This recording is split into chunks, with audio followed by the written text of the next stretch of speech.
даланың ерлері,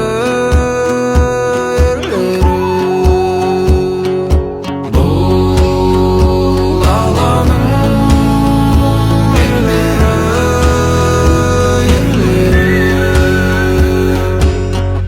Теңіздің тереңіне батсаң ер тойла, тәніңнен көлеңке кетсе ер тойла. Үйде тірлік көп деп мұңайма, нәпақа тауып жүрген еркек.